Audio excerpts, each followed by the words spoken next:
Assalamualaikum warahmatullahi wabarakatuh.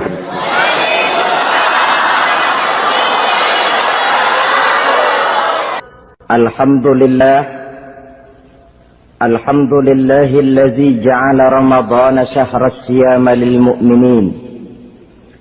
Wassalatu wassalamu ala ashrafil anbiya'i wal mursalin Sayyidina wa maulana Muhammadin wa ala alihi wa ashabihil mujahidin at-tahirin, amma ba'du. Ma'asyiral muslimin rahimakumullah. Pernahkah kita merenung jika satu saat kiamat datang, kita dibangkitkan dari kubur masing-masing, berdiri di padang mahsyar untuk mempertanggungjawabkan seluruh kegiatan hidup kita di dunia ini? Lalu kita akan menuju ke alam akhirat. Sudahkah kita mempunyai simpanan untuk akhirat kita? Pada pertemuan kali ini saya ingin menyampaikan sebuah hadis di mana Rasulullah sallallahu alaihi wasallam bersabda, "Arba'un min kanzil jannah." Simpanan sorga ada 4 macam. Yang pertama, ikhfa'us sadaqah, menyembunyikan sedekah. Saudara-saudara kaum muslimin, sebagaimana yang kita maklum bahwa Allah Subhanahu wa taala melebihkan sebagian rezeki dari kita terhadap yang lain. Ada yang kaya, ada yang setengah kaya, ada yang miskin, ada yang setengah miskin, dan selanjutnya. Ada yang gajinya kecil tapi penghasilannya gede. Ada yang penghasilannya gede tapi enggak punya gaji. Ada juga yang memang gajinya gede dan penghasilannya gede. Kelebihan rezeki merupakan sunnatullah dan tidak harus membuat kita merasa lebih dari yang lain. Bahkan sebaliknya, kelebihan itu harus membuat kita ringan tangan untuk menolong mereka yang memang memerlukan pertolongan. Kalau saudara diberikan ilmu, maka pertanyaan akhirat cuma satu: ilmumu kau amalkan untuk apa? Kalau saudara diberikan umur yang panjang, pengadilan akhirat juga bertanya satu: umurmu kau habiskan di mana? Tapi kalau saudara diberikan harta, pengadilan akhirat akan bertanya dua: hartamu kau dapat dari mana, kau belanjakan kemana? Dari mananya ditanya dan kemananya juga ditanya. Oleh karena kita akan dimintakan pertanggungan jawab, maka amanah yang bernama harta ini harus kita gunakan dengan sebaik-baiknya. Ada penggunaan yang merupakan kewajiban, itu zakat namanya. Ada penggunaan yang sewaktu-waktu, itu infak namanya. Ada yang lebih sewaktu-waktu lagi, dan itu sedekah namanya. Zakat dia terikat oleh haul dan nisab, oleh putaran batas waktu dan ukuran dari harta itu sendiri. Sedangkan infak terikat oleh situasi dan kondisi perekonomian seseorang. Sedangkan sedekah tidak terikat dengan apapun. Dalam kondisi seperti apapun kita bisa melakukan sedekah dengan yang terkecil sekalipun. Sampai-sampai Rasulullah sallallahu alaihi wasallam mengajarkan, la tahqiranna minal ma'rufi syai'an walau an talqa akhaka biwajhin talik. Atau ada hadis, tabassumuka fi wajhi akhika laka shadaqah. Senyumanmu kepada temanmu adalah sedekah. Jadi untuk melakukan sedekah tidak harus dalam berbentuk uang. Dengan ilmu kita bisa sedekah, dengan tenaga kita bisa bersedekah, dengan pikiran kita bisa bersedekah, bahkan senyum kepada teman itu pun sedekah. Jadi kalau sedekah dengan uang memang belum punya uang, nyengir aja banyakin. Itu asal pada tempatnya, jangan lalu ketemu tiang listrik cengengesan. Tentu tidak pada tempatnya dan tidak wajar. Nah, sedekah yang paling dicintai Allah adalah sedekah yang disembunyikan. Artinya jauh dari sifat riya. Kan kadang-kadang ada orang Sedekah itu disebutkan namanya. Apa tidak bagus? Kalau memang niatnya ikhlas, ya bagus-bagus saja. Untuk memberikan sugesti kepada yang lain. Di Fulan bin Fulan nyumbang sekian, diumumkan. Boleh kalau niatnya untuk memberikan rangsangan kepada yang lain supaya dia menyumbang lebih besar dari orang tadi. Tapi kalau itu mendatangkan riya, maka sedekah yang paling dicintai Allah adalah sedekah yang disembunyikan. Tangan kiri saja tidak tahu apa yang diberikan oleh tangan kanan. Sedekah yang dilakukan dengan ikhlas akan merupakan perbendaharaan surga, tersembunyi dari pandangan orang lain, tidak seorang pun tahu. Karena memang sikap yang baik adalah melupakan kebaikan dan mengingat kesalahan. Itu salah satu ciri orang bahagia. Orang yang selalu mengingat kesalahannya dan berusaha melupakan segala kebaikannya. Kalau dia akan ada kebaikan, dia tidak bisa ikut, dia merasa rugi karena dia merasa belum pernah berbuat baik. Tapi kalau akan melakukan kesalahan baru, dia ingat kesalahan yang sudah-sudah, sehingga terhalang baginya untuk melakukan satu kesalahan baru. Demikianlah saudara-saudara, bahwa Allah melebihkan rizki sebagian kita dari yang lain, agar terjadi tolong-menolong dalam kehidupan ini. Jadi kesenjangan yang nature, kesenjangan yang alami, itu sunnatullah.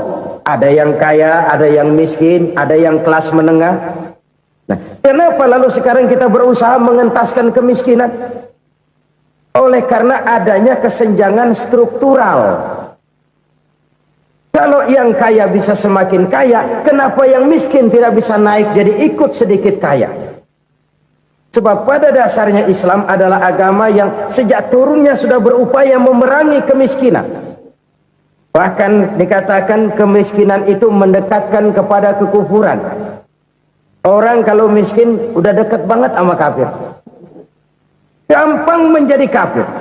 Berapa banyak saudara-saudara kita yang oleh karena soal perut, oleh karena soal materi, terpaksa meninggalkan dan menanggalkan akidahnya, menjual petunjuk yang diberikan Allah dengan kesenangan dunia yang cuma sebentar ini. Na'udzubillah, thumma na'udzubillah.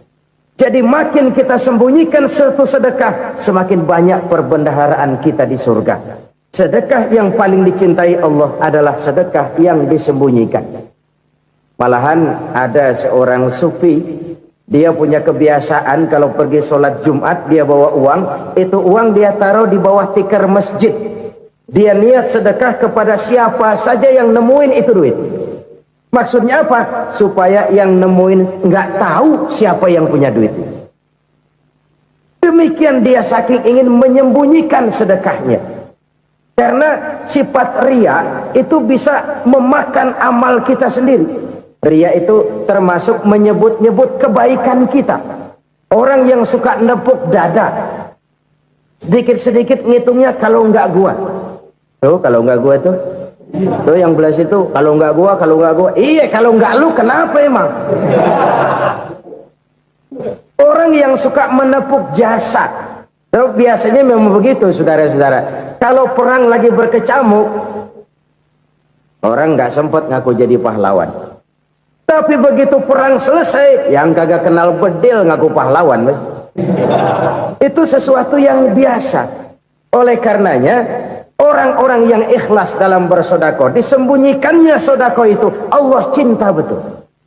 Malahan ada hadis memberikan jaminan, inna sedaqatal mar'il muslimi tazidu fil umri wa tadfa'u mitatas su'i. Sesungguhnya sedekahnya seorang mukmin tazidu fil umri, bisa menambah umur panjang, wa tadfa'u mitatas su'i, dan menyelamatkan manusia dari mati secara su'ul khatimah. Jadi siapa yang kepengen panjang umur, banyaklah sedekah. Yang bosan hidup, pelit terus. Sedekah menambah panjang umur dan menyelamatkan manusia dari mati secara su'ul khatimah.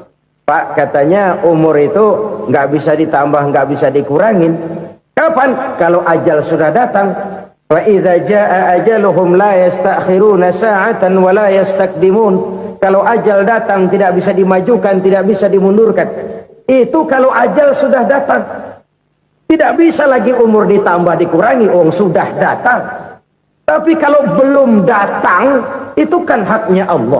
Mau ditambah, mau dikurangi, hak prerogatif Allah. Sebagai pencipta manusia, Allah maha kuasa dan maha mampu. Sedekah ini menambah panjang umur dan menyelamatkan manusia dari mati secara su'ul khatimah. Orang mati kan sama ya, kondisinya mati, nggak nafas. Tapi hakikat mati kan lain-lain. Ada yang mati itu husnul khatimah, baik akhirnya. Misalnya lagi ngaji mati, lagi sholat mati, lagi sedekah mati. Ini yang dinamakan dengan husnul khatimah, baik di akhirnya. Sebaliknya ada yang su'ul khatimah, jelek di akhirnya. Ini yang jadi catatan akhir. Lagi nyekek botol, mampus. Lagi banting kartu, modar. Su'ul khatimah, jelek pada akhirnya. Sedekah menyelamatkan manusia dari mati secara su'ul khatimah. Dan kita semua kepengen mendapat husnul khatimah, jauh dari su'ul khatimah. Oleh sebab itu yang bisa menyelamatkan kita dari penyakit itu antara lain adalah sedekah yang disembunyikan, yang dikerjakan dengan ikhlas karena Allah, tidak karena kepengen dipuji orang, tidak karena ingin dikatakan orang pemurah. Sebab orang dermawan itu orang yang memberi tanpa harus diminta. Kalau masih harus diminta, ya belum dermawan namanya, masih harus diminta. Kalau nggak diminta ya tulus, lolos, polos. Saudara-saudara kaum muslimin rahimakumullah, harta adalah amanat dan akan kita pertanggungjawabkan. Allah melebihkan rizki sebagian kita dari yang lain agar kita saling tolong menolong, bantu membantu. Nabi janjikan siapa yang meringankan beban saudaranya muslim di dunia, Allah akan meringankan bebannya di akhirat nanti. Sebuah jaminan dari baginda Nabi. Si orang yang kita bantu barangkali tidak bisa membalas, Allah yang akan membalas lewat jalan lain yang tidak pernah kita sangka-sangka. Ada orang tanya, Pak, ini ada orang nyumbang masjid sambil marah-marah, bagaimana? Saya bilang sumbangannya aja ambil, marahnya jangan.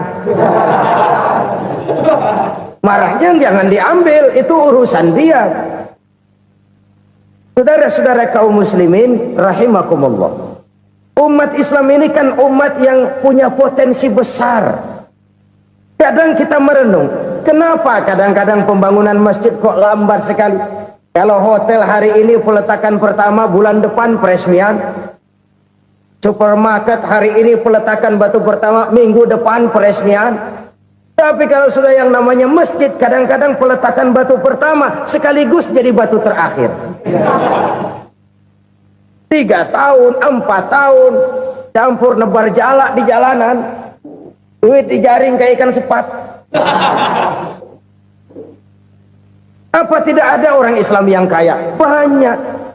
Apa tidak ada pengusaha muslim yang jadi konglomerat? Ada.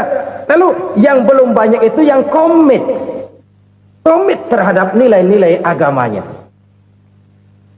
Akhirnya kita jatuh jadi umat yang lemah. Belum ada pengusaha konglomerat muslim buka pabrik super cap beduk misalnya umpamanya atau pabrik kecap cap sorban supaya identitas keislamannya sedikit kelihatan. Kita jatuh jadi umat yang lemah karena potensi tidak terinventarisir dengan baik. Kita ini ibarat kompor yang cuma matengin nasi orang lain. Potensi kita dimanfaatkan oleh orang lain. Ukhuwah Islamiyah kita baru terbatas kepada silaturahmi. Ukhuwah di bidang ekonomi kita lemah, ukhuwah di bidang kebudayaan kita lemah, apalagi ukhuwah di bidang politik kita lebih rapuh lagi. Padahal ukhuwah itu adalah totalitas kehidupan manusia, menyangkut ipolek sosbud, memerlukan nilai-nilai ukhuwah. Jadi oleh karena itu mari kita menyadari di dalam harta kita, walaupun kita yang cari, pergi pagi, pulang sore, peras keringat, banting tulang, di sana ada harta anak yatim, di sana ada hak masjid, di sana ada hak pesantren, Di sana ada had jihad. Berbahagialah seseorang apabila dia oleh Allah dijadikan keran. Keran itu menyimpan air, tapi tidak untuk dirinya, tapi disalurkannya kepada mereka yang memang memerlukannya.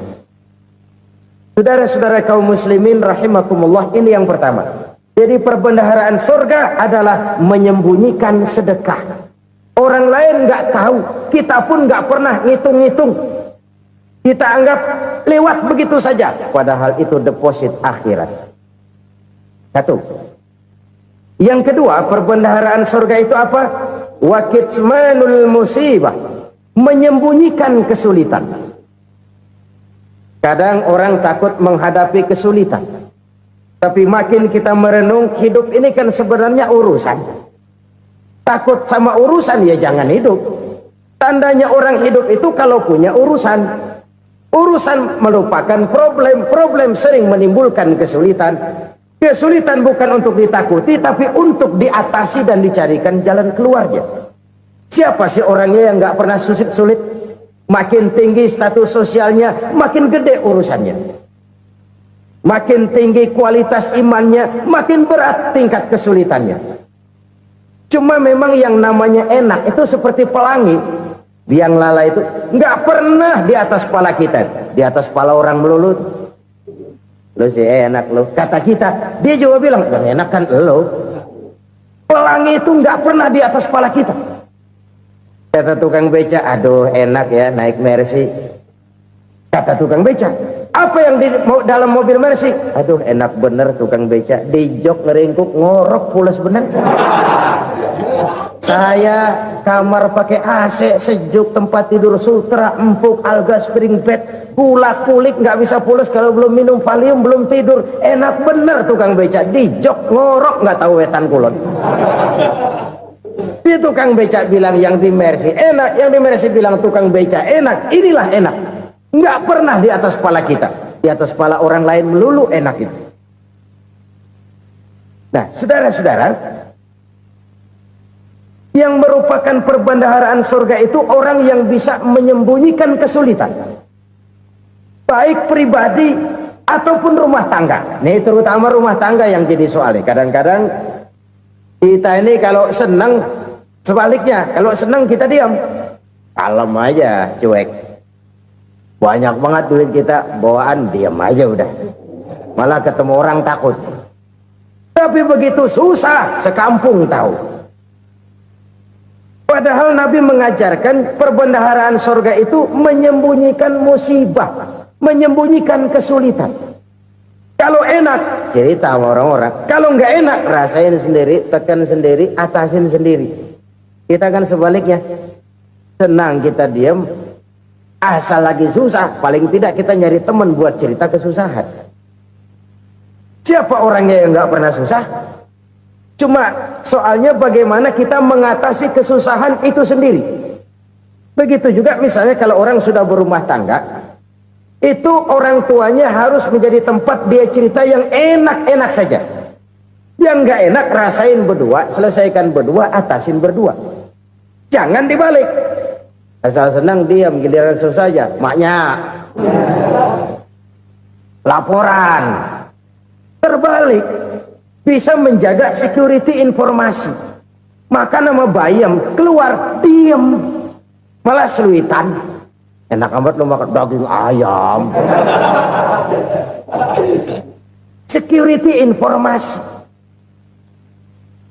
Saudara-saudara kaum muslimin rahimakumullah, ujian yang terberat itu yang pernah diberikan kepada para nabi, para rasul, para aulia, para ulama. Makin tinggi keimanan, makin berat bentuk kesulitan. Ayo saya kemukakan satu contoh saja.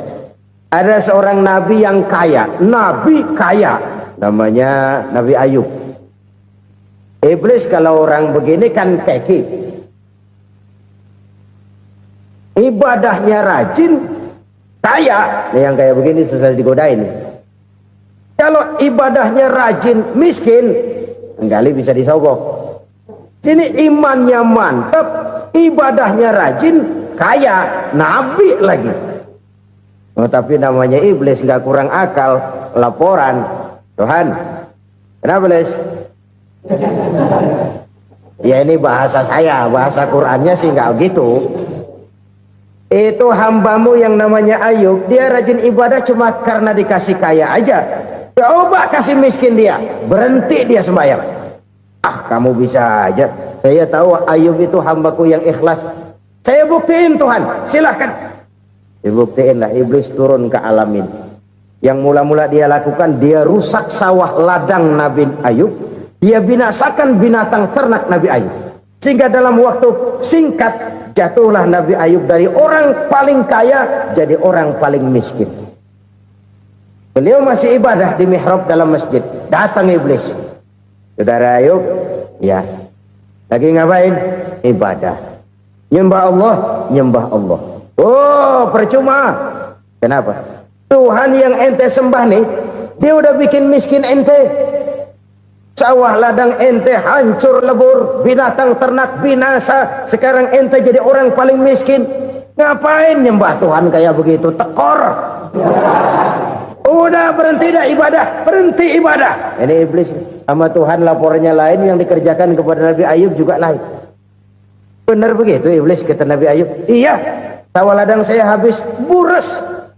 Binatang ternak saya binasa, binasa. Saya miskin, bangpak. Apa jawab Nabi Ayub? Bukan innalillahi, ya, ini hebat. Alhamdulillahillazi a'tani wa akhza minni.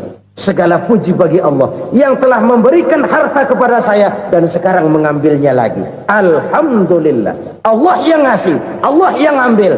Itu mah urusan Allah. Iblis cuman ibadah jalan terus, sujud lagi Nabi Ayub. Iblis seleher gondok banget. Dasar Nabi nggak mempan dia apa-apain. Miskin malah alhamdulillah. Allah yang ngasih, Allah yang ambil. Jadi kalau kita tidak komit, kita tidak terikat kepada kaya, miskin, senang, susah, apa yang bisa bikin kita susah? Jadikan kekayaan, kemiskinan, jadikan senang, susah sebagai anak buah yang bisa kita atur. Jangan kekayaan ngatur kita, jangan kemiskinan ngatur kita. Kita yang harus mengatur mereka. Senang, susah, kaya, miskin, bahagia, sengsara, jadikan itu anak buah yang bisa kita atur. Kalau sekarang kita kaya, lain saat boleh jadi kita miskin, semiskin-miskinnya. Allah yang ngasih, Allah yang ambil. Tenaga mana yang bisa menghalangi? Ibadah jalan terus. Iblis makin gondok. Dasar Nabi loh. Akhirnya apa? Nabi Ayub dikerjain, diberikan penyakit. Demikian fatal penyakitnya. Bayangin, udah miskin sakit. Masya Allah. Miskin sakit. Sakitnya nggak lama, kira-kira 16 tahun. Istrinya 3, 2 mental minta ceraiin. Ngerawatin laki bengek begini. Senang belum tentu, susah udah pasti nih. Cerai aja, cerai dah. Cerai. Tinggal satu Siti Rahmah yang setia menemani beliau. Sesetia-setianya hati perempuan. Satu saat Siti Rahmah bilang, "Bang, iya, abang kan Nabi, Bang. Lalu, namanya Nabi kan doanya jarang meleset, Bang. Maksud kamu minta kenapa sih sama Tuhan biar abang sembuh, baik dah, Bang?" Siti Rahmah, iya. Saya sakit berapa tahun sih dah? 16 tahun, Bang. Sebelum ini saya sehat berapa tahun? Ya kira-kira 60 tahun, Bang. Nah, coba ente banding-bandingin, Rahmah. Saya dikasih sehat 60 tahun, dikasih sakit 16 tahun. Sudah nggak sabar mau doa kepada Allah minta sembuh. Saya malu kepada Allah. Diuji dengan yang luar biasa seperti ini, tidak mengganggu stabilitas kehambaannya. Dia tetap menghamba kepada Allah Subhanahu wa ta'ala. Saudara-saudara kaum muslimin rahimakumullah. Kunci menghadapi kesulitan itu apa? Allah jelaskan dalam satu ayat, wa basyiris sabirin alladzina iza asabathum musibah qalu inna lillahi wa inna ilaihi raji'un. Gembirakan orang-orang yang sabar. Siapa mereka itu? yang apabila mendapat musibah mereka kembali kepada keyakinan dasar segalanya dari Allah dan segalanya akan kembali kepada Allah. Ini konsepsi dasar dari sikap muslim dalam menghadapi berbagai kesulitan. Segalanya dari Allah, segalanya akan kembali kepada Allah. Kalau ini sudah kondisi dasarnya, maka kita akan lapang menghadapi kenyataan bagaimanapun pahitnya. Apakah itu namanya miskin, apakah itu namanya sakit, bahkan maut sekalipun. Maut sekalipun. Segalanya dari Allah, segalanya akan kembali kepada Allah. Ini sikap hidup, bukan sekedar ucapan. Kita kadang-kadang menjadikannya sebagai ucapan. Mulutnya sehingga berhenti, innalillahi wa inna ilaihi rajiun, tapi nangisnya terus gerung-gerungan. Bukan itu, ini kesadaran moral. Kalau segalanya dari Allah, segalanya kembali kepada Allah, kan sebenarnya cuma nunggu giliran. Hari ini saya nyembayangin dia, entah hari apa saya disembayangin orang. Hari ini saya antar dia ke kubur, entah hari apa orang nganterin saya ke kubur. Hari ini saya tahlilkan dia, entah nanti kapan orang tahlilkan saya. Segalanya dari Allah, segalanya akan kembali juga kepada Allah. Oleh sebab itu saudara-saudara, kesulitan bukan untuk ditakuti. Kesulitan justru untuk diatasi, dicarikan jalan keluarnya. Dan tidak ada orang yang tidak pernah mendapat kesulitan. Tidak ada. Semakin tinggi status sosial, semakin tinggi kualitas keimanan, semakin besar juga tingkat kesulitan. Hanya saja bagaimana cara kita mengatasinya. Dan Al-Quran menyatakan, inna ma'al usri yusra. Di balik kesulitan itu pasti ada kemudahan. Roda itu berputar. Karena itu Rasulullah sallallahu alaihi wasallam mengingatkan kepada kita, ta'arraf ilallahi fir raha ya'rifka fis syiddah. Ingatlah kepada Allah di waktu kamu senang, supaya Allah ingat kepada kamu di waktu kamu susah. Kalau waktu senang kita ingat kepada Allah, kita susah, Allah tidak akan meninggalkan kita. Tapi kalau waktu senang kita jauh dari Allah, sujud tidak sempat, dengan masjid jauh, ketika senang kita lupakan Allah. Nanti begitu kita susah, Allah lupakan kita. Dan itu menyakitkan. Oleh karena itu orang-orang tua kita dulu bilang, kalau lagi sehat ingat-ingat lu bakal sakit nanti. Kalau lagi kaya ingat-ingat satu saat kita bakal jatuh miskin. Bahkan kalau lagi muda ingat-ingat kita bakal tua. Dan yang terpenting, kalau lagi hidup ingat-ingat kita bakal mati. Saudara-saudara kaum muslimin rahimakumullah. Jadi yang kedua yang merupakan perbendaharaan surga, menyembunyikan musibah. Saudara-saudara kaum muslimin rahimakumullah. Hal ketiga yang merupakan perbendaharaan surga adalah wasilatur rahmi. Orang yang suka bersilaturahmi. Sebagaimana yang kita maklum bahwa manusia adalah makhluk yang disebut zon politika. Makhluk sosial yang tidak mungkin hidup sendiri-sendiri. Betapa dan siapapun kita memerlukan orang lain. Bodoh betul manusia kalau tinggal di tengah masyarakat tapi tidak mau bermasyarakat. Merasa hebat sendiri, pintar sendiri, gagah sendiri, kaya sendiri. Mungkin kalau mati juga ngubur sendiri. Jangankan kita di sini, di sorga saja Nabi Adam waktu sendirian bengong melulu, mondar mandir. Allah tegur dam sepi dam. Ya ini kalau bahasa saya. Iya Tuhan sepi ini nggak ada coret-coretan pisan ini. Diciptakan Siti Hawa baru anteng Nabi Adam. Itu di surga. Cobalah. Umpamanya saudara tinggal di Jakarta nih. Kayak bener. Apaan aja di Jakarta punya saudara dah. Jembatan Semanggi ambil. Monas buntel bawa pulang. Hotel-hotel ambil semua. Cuman tinggal di Jakarta sendirian, apa enaknya? Betapa dan siapapun kita perlu orang lain. Tidak ada seorang pun yang bisa memenuhi kebutuhan hidupnya secara sendiri-sendiri. Nah, Islam telah menyelamatkan manusia dari ras diskriminasi. Mengikat manusia dengan persaudaraan yang berlandaskan kepada akidah. Karena itu dianjurkan bersilaturahmi. Bahkan Nabi menyatakan, man arada ayyubsata lahu fi rizqihi wa yunsa'a fi atharihi falyasil rahimah. Siapa yang kepengen diluaskan rezekinya dan dipanjangkan usianya, banyaklah ia bersilaturahmi. Siapa yang kepengen dimudahkan rezekinya, hendaknya ia banyak bersilaturahmi. Kalau banyak teman, kesulitan kan paling tidak ada tempat cerita. Udah susah, sendirian kita pikirin diri, nggak ada tempat tukar pikiran. Cepet banget sama bengek. Dilawan sendiri. Nah, secara makro kita bisa berkata, tidak mungkin ada kemenangan kalau tidak ada kekuatan. Tidak ada kekuatan kalau tidak ada kesatuan dan persatuan. Tidak mungkin ada kesatuan dan persatuan tanpa semangat silaturahmi. Kalau umat Islam mau menang, dia harus kuat.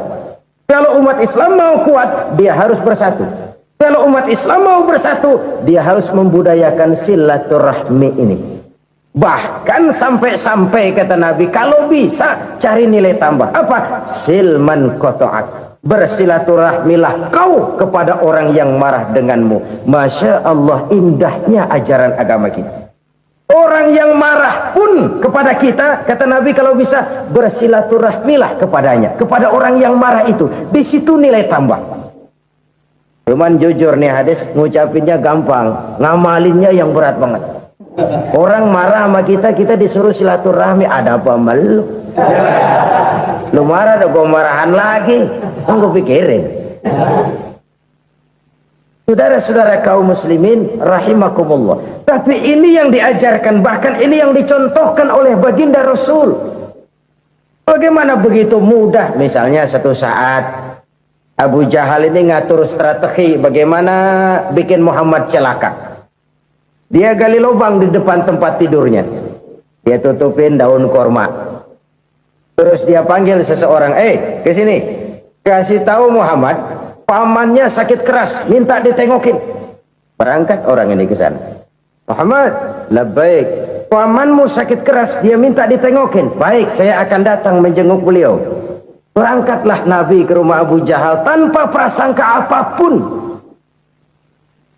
Abu Jahal udah pasang setil, selimut 3 rangkap setengah dipakai, persis kayak orang meriang. Tapi sembari ngintip dari balik selimut. Begitu Muhammad buka pintu, nah masuk perangkap nih. Muhammad jalan menuju tempat pembaringan. Makin lama makin dekat, makin lama makin dekat, makin dekat ke lubang yang dipasang oleh Abu Jahal itu. Dalam hati Abu Jahal, terus dah jatuh, mampus dah lo ini. Mampus lo hari ini nih. Apa yang terjadi? Malaikat Jibril datang. Muhammad, pamanmu cuma pura-pura sakit. Di depan tempat tidurnya ada lubang perangkap supaya kamu jatuh ke situ. Sudah, kamu pulang. Balik kanan Nabi. Sudah hampir jatuh ke lubang, balik kanan, pulang. Bayangin kecewanya Abu Jahal. Muhammad dikit lagi, Muhammad dikit lagi. Enggak paman, saya pulang aja. Emosi bangun dari tempat tidur, enggak sadar kalau lagi pura-pura sakit. Lompat ngejar Nabi, dia lupa dengan lubang yang dia gali. Serak, nyemplung sendiri ke dalam lubang.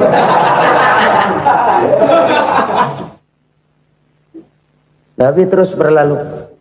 Ini terjadi keanehan. Jatuh ke lubang yang dia gali itu sebenarnya nggak terlalu dalam ya, antara 3-4 meteran lah. Tolong saya jatuh ke lubang ini. Datanglah pelayan-pelayannya itu.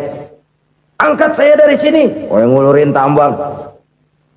Satu gulung, belum juga nyampe itu tambah. Kurang, beli lagi ke warung. Sambung, ulur lagi, nggak juga bisa sampai. Wah, ini kerjaan Muhammad ini. Tolong, siapa salah seorang kamu ke rumah Muhammad, kasih tahu encangnya kecebur. Minta ditolongin. Sampaikan kepada Rasul. Kenapa? Pamanmu jatuh ke lubang, Muhammad minta tolong diangkatin. Tambang udah nyambung-nyambung nggak nyampe juga. Ya, nanti saya datang, saya tolong. Coba. Nyata-nyata orang berniat jahat mau mencelakakan dia. Datang dia menolong. Ini yang disebut air tuba dibalas air susu ya ini. Bukan sebaliknya. Air tuba dibalas air susu. Paman, kecebur ya? Iya Muhammad, tolong ini. Pegang tangan saya. Nabi ulurkan tangannya. Nyampe. Dipegang oleh Abu Jahal. Diangkat ke atas. Sampai atas. Apa kata Abu Jahal? Sihirmu memang hebat Muhammad. Udah ditolongin dikata sihir. Yang enak kita kemplang kan itu orang begitu.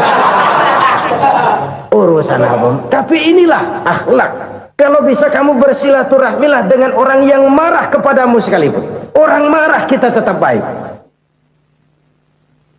So, kalau kita berbuat baik sama orang yang memang baik, rasanya sih biasa-biasa aja. Orang baik kita baik lagi, ya draw aja, belum ada nilai tambah di situ. Baru ada nilai tambah kalau kita bisa berbuat baik kepada orang yang nyakitin kita. Itu namanya kita setingkat di atas dia. Dia sakitin kita, kita berbuat baik sama dia. Dia pelit sama kita, kita baik sama dia. Dia marahin kita, kita deketin dia. Di situ kita punya nilai tambah. Jadi siapa yang ingin diluaskan rezekinya kata Nabi dan dipanjangkan umurnya, hendaklah ia banyak-banyak bersilaturahmi. Sederhana sebenarnya silaturahmi, tapi silaturahmi membangkitkan semangat kesatuan dan persatuan. Kesatuan dan persatuan melahirkan kekuatan. Dalam matematika 1 ditambah 1 pasti 2. Tapi di tengah masyarakat, 1 orang takut ditambah 1 orang takut, hasilnya jadi 2 orang setengah berani. Kenapa setengah berani? Karena udah berdua. Tadi pan takut sendirian. Kalau dia kumpul turu-turu takutlah jadi berani. Kita yang lemah, kita yang tidak berdaya, kita yang miskin, kalau mau kompak bersatu, apa yang nggak bisa kita kerjain? Apalagi tinggal di kota besar, pilihan cuma 2. Bertahan atau minggir. Bertahan atau minggir. Untuk bisa bertahan harus mampu bersaing. Untuk mampu bersaing harus punya keahlian. Keahlian harus ditunjang dengan pendidikan, ditambah oleh kekompakan sebagai umat. Udah miskin mencar mulu, orang injak kita. Orang nggak pandang urusan apa malu. Oleh karena itu silaturahmi pada hakikatnya merupakan roh dari ukhuwah yang diajarkan oleh agama kita. Bagaimana Islam menyelamatkan masyarakat manusia dari ras diskriminasi, mengikat manusia, dan tidak ada persaudaraan yang lebih indah selain persaudaraan yang diikat dengan nilai-nilai akidah. Sepanjang orang di jalan Allah, itulah saudara kita. Keluar dia dari jalan Allah, selesailah persaudaraan sampai di situ. Karena itu, kalau ingin menyimpan sesuatu di surga, banyaklah bersilaturahmi. Datang ke rumah ini, datang ke rumah itu, dan lain sebagainya. Itu simpanan kita di akhirat nanti. Ini yang ketiga. Saudara-saudara, yang keempat, perbendaharaan surga itu apa?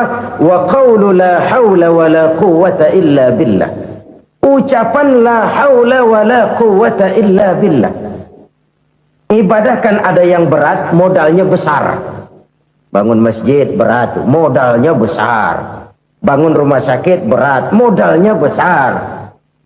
Ada ibadah yang berat tapi modalnya ringan. Misalnya puasa.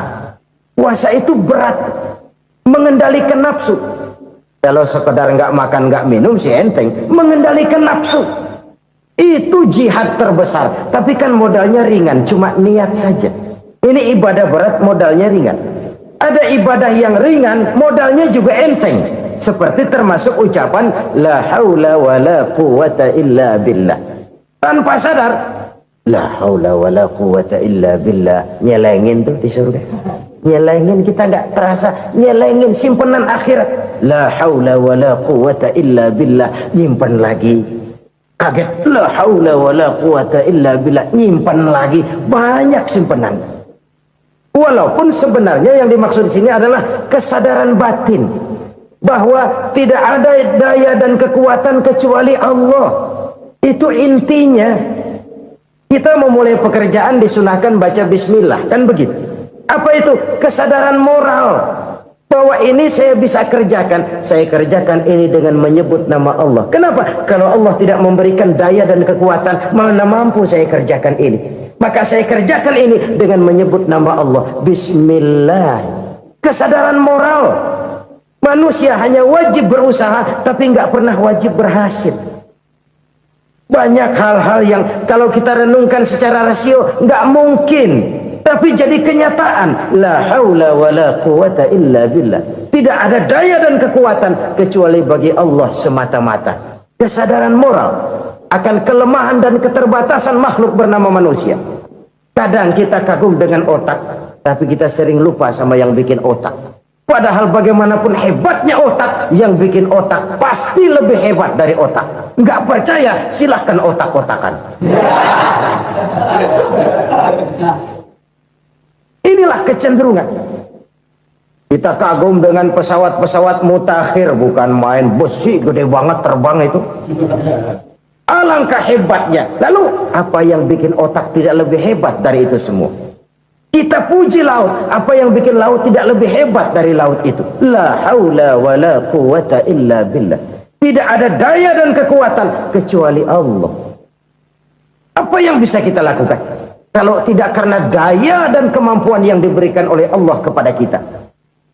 Lahirlah sikap tawadu, rendah hati, tidak melonjak menjadi angkuh dan sombong, sadar akan kelemahan dan keterbatasan diri sebagai makhluk yang diciptakan oleh Allah Subhanahu wa taala. Jadi satu sisi ini ucapan yang berpahala, la haula, jadi wiridan. Pada sisi lain ini kesadaran moral, sikap mental, kesadaran batin bahwa yang punya daya dan kekuatan itu cuma Allah. Kita nggak pantas untuk sombong, sebab sombong itu pakaiannya Allah. Kita nggak sedang pakai pakaian Allah, kegedean. Dan makin kita renungi, makin terbentur. Apa sih yang bisa kita sombongin? Kita mau sombong apa? Kaya,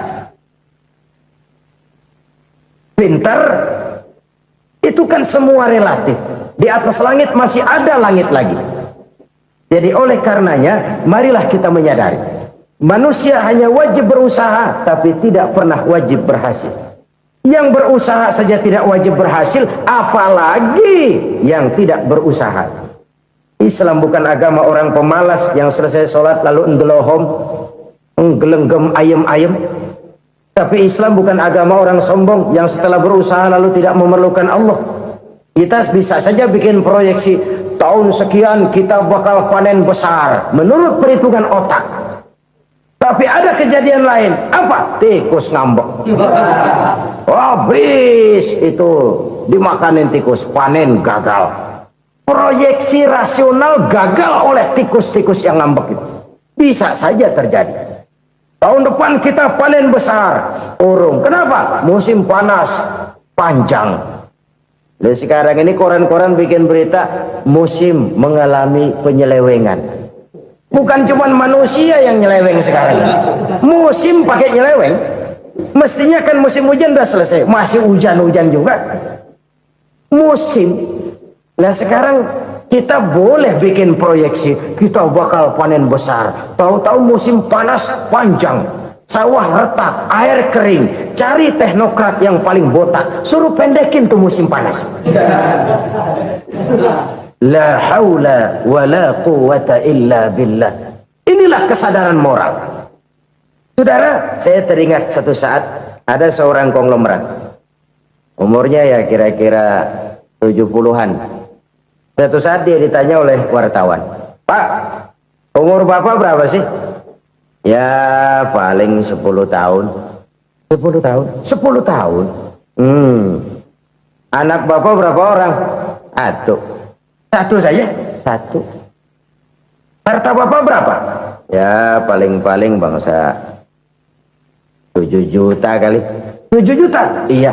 Pak, kenapa Bapak bohongi saya? Bapak punya buku biografi. Koran-koran, majalah-majalah banyak memuat cerita riwayat hidup Bapak. Saya tahu umur Bapak 70. Kenapa bilang cuma 7 tahun? Saya tahu anak Bapak 8. Kenapa cuma bilang 1?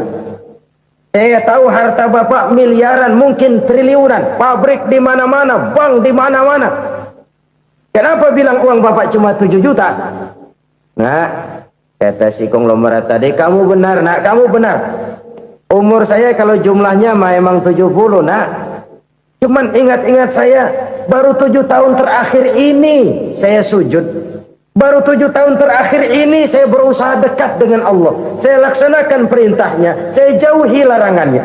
7 tahun inilah rasanya yang ada nilainya di hadapan Allah. Yang 63 tahun matong, kelabu, kelem umur gue. Habis untuk maksiat, untuk munkarat. Maka ketika ditanya tadi, umur saya 7 tahun itu. Oh begitu Pak. Oh iya. Lalu anak Pak, anak bapak kan 8. Kenapa bilang cuma 1? Nah, kalau jumlah hitungannya memang anak saya 8. Tapi dari 8 orang ini rasanya cuma 1 nih yang bakal jadi buah hati, belahan jantung, pelanjut cerita, penerus sejarah, bakal jadi anak soleh yang akan mendoakan saya. Cuma 1 rasanya anak saya ini yang bakal jadi buah hati saya, besar-besaran saya, yang akan mendoakan di kubur saya, yang akan mendoakan di akhirat saya. Yang 7 orang mana, Masya Allah, yang atu tenggeng, yang atu nyekek botol ngolo, yang atu nggak karu-karuan. Makanya saya bilang 1 anak saya yang akan bisa mendoakan saya. Oh begitu Pak. Iya. Nah harta Pak, harta bapak kan triliunan, pabrik bapak di mana-mana, uang bapak hampir di tiap bank-bank besar. Kenapa bilang cuma 7 juta? Betul kau nak.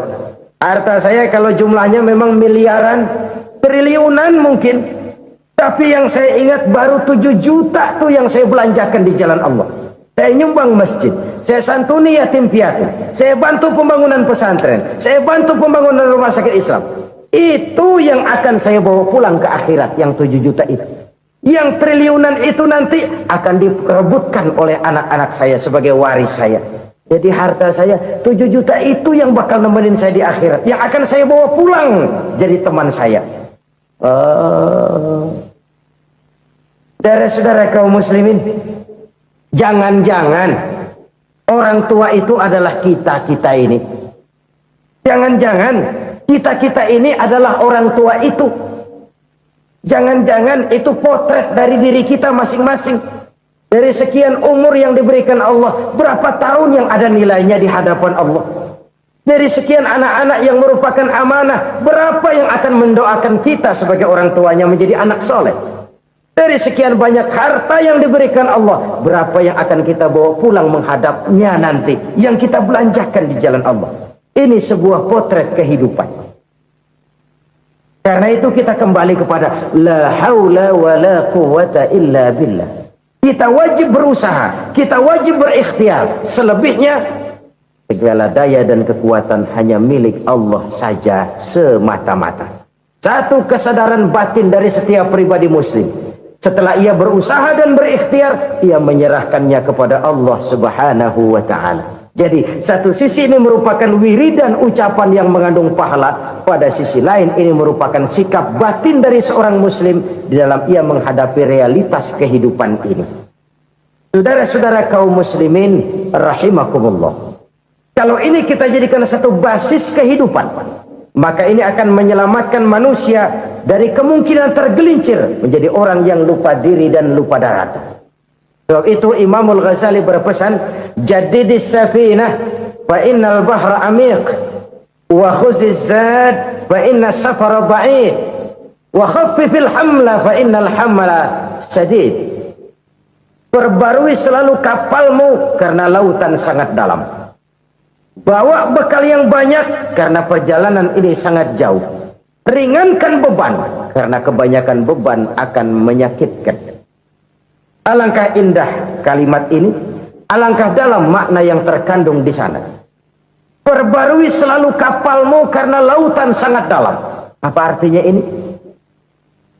Jaga mentalmu baik-baik. Pelihara imanmu baik-baik karena hidup penuh cobaan seperti lautan. Kita kalau berlayar di lautan kan kadang-kadang tenang, angin bertiup sepoi-sepoi basah. Jika malam datang, bintang gemintang bertabur menghias cakrawala. Rembulan memantulkan sinarnya dengan indah. Dalam keadaan begitu berlayar enak. Tapi lain saat ombak menggunung, halilintar menyambar, angin topan bertiup. Berapa banyak sudah saudara-saudara kita yang tenggelam di lautan dunia tanpa sadar bahwa dia belum sampai kepada pantai yang akan dituju. Berapa banyak sudah saudara-saudara kita yang tenggelam di lautan dunia ini tanpa sempat bangkit lagi. Dia menyangka sudah sampai kepada tujuannya. Hati-hati kapal jangan sampai bocor karena lautan sangat dalam. Iman ini jaga baik-baik karena hidup penuh dengan ujian. Wa khuzizat fa inna safara ba'id. Bawa bekal yang banyak karena perjalanan sangat jauh. Saudara mau ke Bandung, bawa duit. Saudara mau ke Surabaya, banyakan lagi duitnya. Saudara mau ke Mekah, gepokan, iketan tuh duit nggak lembaran lagi. Makin jauh perjalanan, makin banyak bekal yang harus kita bawa. Kalau saudara dari Jakarta mau ke Surabaya, kagak bawa duit berangkat juga, itu sih bukan berani namanya, nekat. Sampai Surabaya belum tentu, sengsara di jalan udah pasti. Kenapa? Nggak bawa bekal berangkat. Sama juga kita nih, misalnya belum sempat sembahyang, mati. Waduh, berani banget orang. Belum punya bekal, mati. Sengsara di jalan. Atau bekal tidak cukup. Dari Jakarta saudara mau ke Surabaya, bawa duit 500 perak. Paling jauh Cikampek nyampenya itu. Paling jauh itu. Antara jauhnya perjalanan dengan bekal yang saudara bawa tidak seimbang. Hidup ini perjalanan panjang. A walking tour. Dimulai dari alam arwah. Sebelum jasad diciptakan, roh diciptakan lebih dulu. Dari situ pindah ke alam rahim. Dari alam rahim pindah ke alam dunia. Dari alam dunia pindah ke alam barzah. Baru menuju akhirat. Satu perjalanan panjang. Kalau bekal tidak bawa, sengsara di jalan. Bawa bekal yang banyak karena perjalanan ini sangat jauh. Wa khaffifil hamla, ringankan beban karena beban itu cuma akan menyulitkan. Kalau bekal itu sih keperluan, tapi beban nggak kita perluin, coba ngeberat-beratin. Apa ini beban? Dosa, kecurangan, kebatilan, kezoliman, ketidakadilan, kesewenang-wenangan. Itu akan jadi beban kita di akhirat. Alangkah celakanya, perjalanan panjang, bekal tidak bawa, beban kelewat banyak, alamat sengsara di jalan. Pahala tidak ada, dosa berlipat ganda. Na'udzubillah, summa na'udzubillah. Kalau kita rangkum nasihat Al-Ghazali dengan kisah si konglomerat tadi, kita akan mengambil kesimpulan. Pertama, bekal terbaik dalam menghadapi gejolak kehidupan ini tidak lain adalah iman. Yang kedua, pahala dan dosa. Dua hal kontroversial. Pahala adalah bekal, dosa adalah beban. Tapi kita sekarang kan tidak begitu terangsang kepada yang abstrak. Orang berlomba mencari yang konkret-konkret saja. Yang real. Kalau memang dosa, benjol dong. Kira-kira begitu. Kira-kira begitu.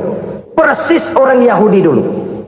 Orang Yahudi itu kan pernah minta kepada Nabi Musa. Ya Musa, lan nu'mina laka hatta narallaha jahrah. Musa, kami nggak bakal mau beriman kepada Allah kalau belum kami lihat Allah ada nongkrong di depan kami. Kalau memang Tuhan ada, taruh dong di depan kami. Mau yang konkret-konkret saja. Kalau memang dosa, benjol dong. Kalau memang pahala, berasa dong. Orang terangsang kepada yang real, yang konkret-konkret saja. Karena itu, untuk mengejar dosa, orang mau bayar. Tapi untuk mengejar pahala, walaupun tidak bayar, orang segan. Ini yang dikatakan oleh Nabi, kamu mengharapkan ke surga, tapi kamu berat melaksanakan sesuatu yang bisa membawa kamu ke surga. Kamu ingin jauh dari neraka, tapi tiap saat kamu lakukan perbuatan-perbuatan yang justru menjerumuskan kamu ke neraka. Idda'aitum an-najata minan nar wa ramaitum fiha anfusakum. Kamu ingin selamat dari neraka, tapi kamu lemparkan diri kamu ke neraka. Kamu ingin masuk surga, tapi berat sekali kamu melakukan perbuatan-perbuatan yang bisa menyampaikan kamu di surga. Saudara-saudara kaum muslimin rahimakumullah. Jadi hal keempat yang merupakan perbendaharaan surga adalah la haula wa la quwwata illa billah. Satu sisi ini merupakan ucapan yang memperberat timbangan akhirat. Pada sisi lain ini merupakan sikap hidup seorang muslim. Kesadaran batin yang sangat dalam bahwa tidak ada daya dan kekuatan kecuali Allah. Dan itu kita simbolkan pada saat memulai pekerjaan dengan Bismillah, dengan menyebut nama Allah. Satu kesadaran moral, saya hanya bisa melakukan ini karena diberikan daya dan kekuatan oleh Allah. Lahirlah sikap tawadu, rendah hati, tidak melonjak menjadi angkuh dan sombong. Saudara-saudara, sampai sini dulu jumpa kita kali ini. Semoga 4 perbendaharaan surga ini dapat kita lakukan, yang kelak akan merupakan bekal kita di kemudian hari nanti. Amin ya rabbal alamin. Bapak-bapak, ibu-ibu, saudara-saudara kaum muslimin rahimakumullah.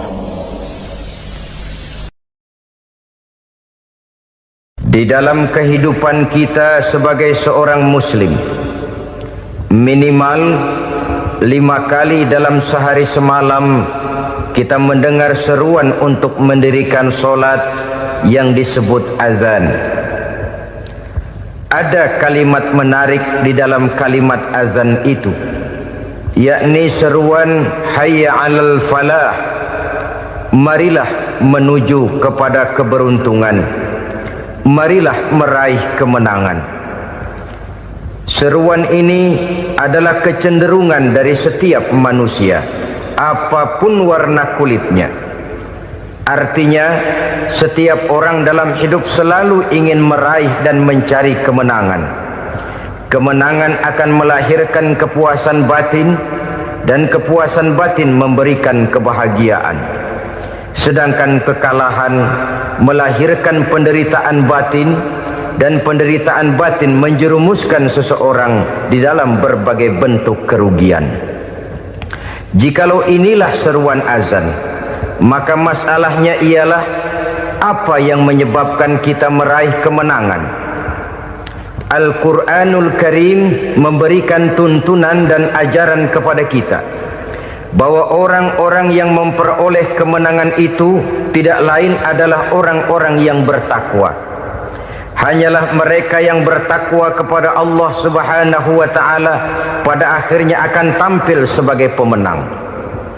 Lalu siapa orang yang bertakwa itu?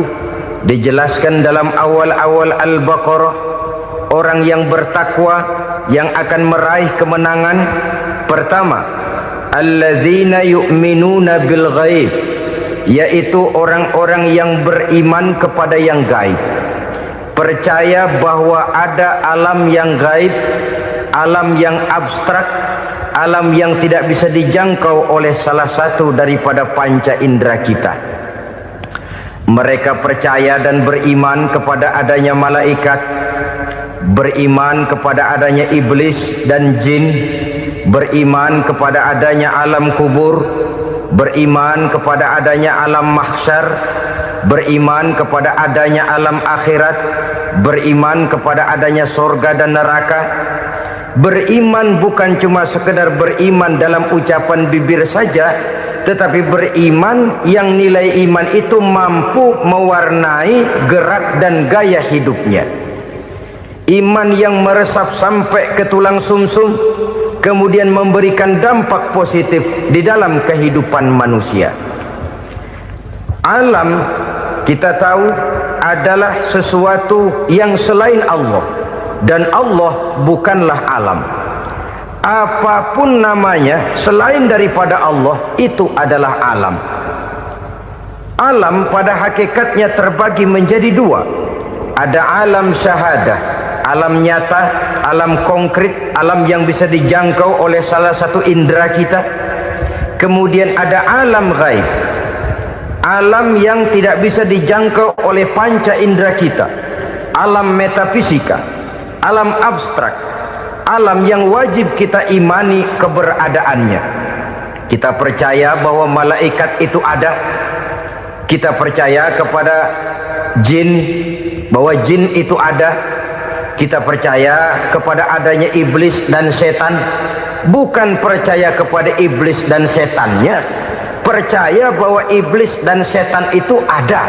Itu termasuk salah satu daripada sifat orang yang bertakwa kepada Allah.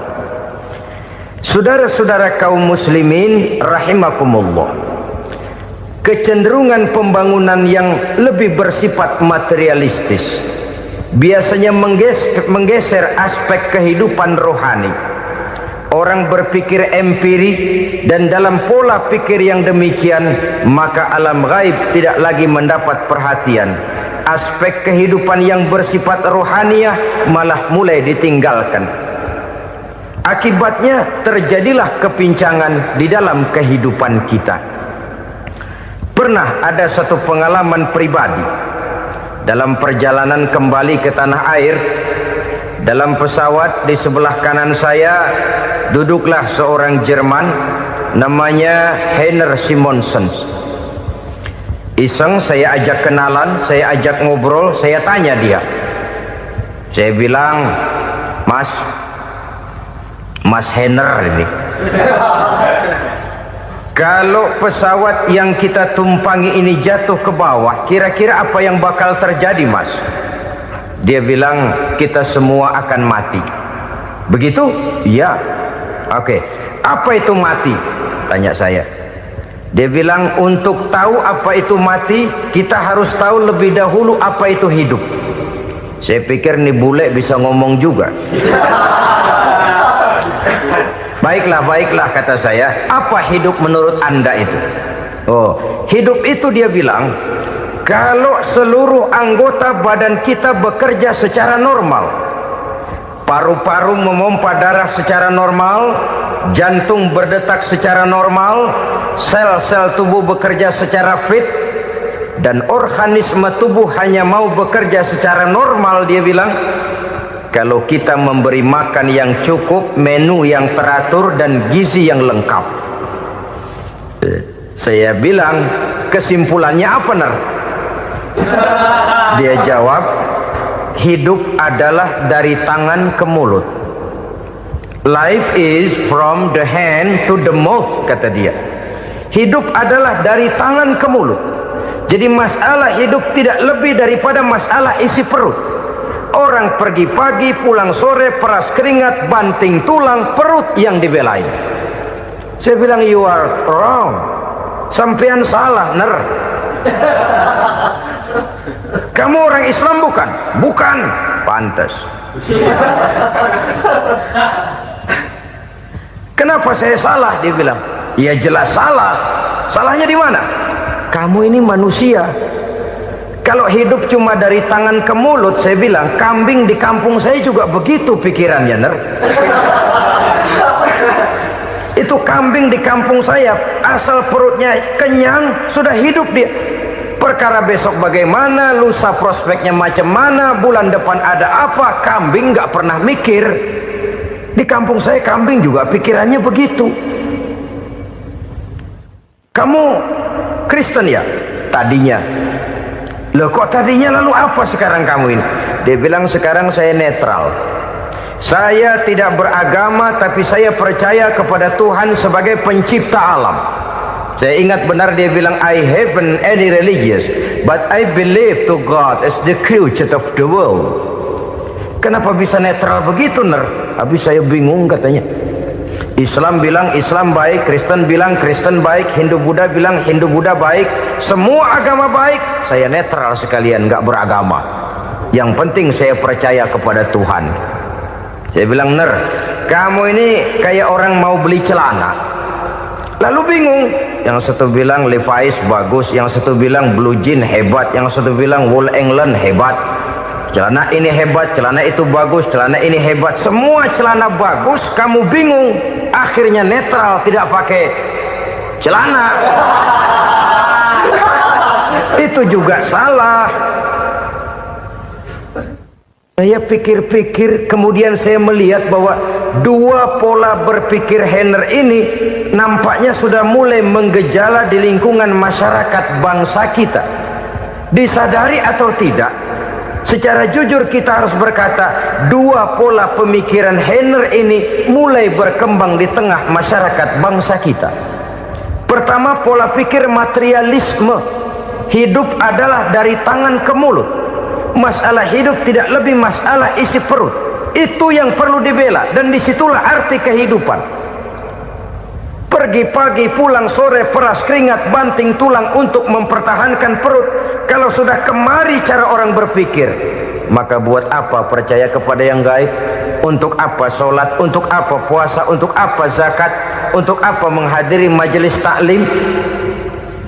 Tanpa kepercayaan kepada yang gaib, hidup berjalan menurut alur empiris dan materialis. Kalau sudah ke sana cara orang berpikir, biasanya orang lalu cenderung menghalalkan segala cara. Hanyalah orang yang percaya bahwa akhirat ada, hanyalah orang yang percaya bahwa alam kubur itu ada, hanyalah orang yang percaya bahwa malaikat itu ada, hidupnya akan lebih terarah dan terkendali. Karena kepercayaan kepada yang gaib, yang merupakan fase daripada kehidupan setelah hidup yang sekarang ini, mewarnai gerak pribadi seseorang di dalam dia melakukan kegiatan hidupnya. Pola berpikir materialisme, disadari atau tidak, mulai menggejala di lingkungan masyarakat bangsa kita. Hidup tidak lebih dari urusan tangan ke mulut, mulut ke tangan, tangan ke mulut. Asal perut sudah kenyang, hiduplah sudah. Perkara bagaimana prospek hari yang akan datang, bagaimana akhirat, tidak jadi persoalan. Ini yang oleh Nabi diperingatkan, ad-dunya sijnul mu'min wa jannatul kafir. Dunia adalah penjara bagi orang beriman dan surga bagi orang kafir. Dulu di zaman Belanda hadis ini pernah disalah tafsirkan, disalah artikan, digunakan sebagai senjata untuk mengkebiri dan membuat impoten umat Islam. Sudahlah umat Islam gak usah macam-macam, kata Belanda. Dunia ini kan penjara buat orang Islam, surga buat orang kafir. Di penjara jangan bertingkah.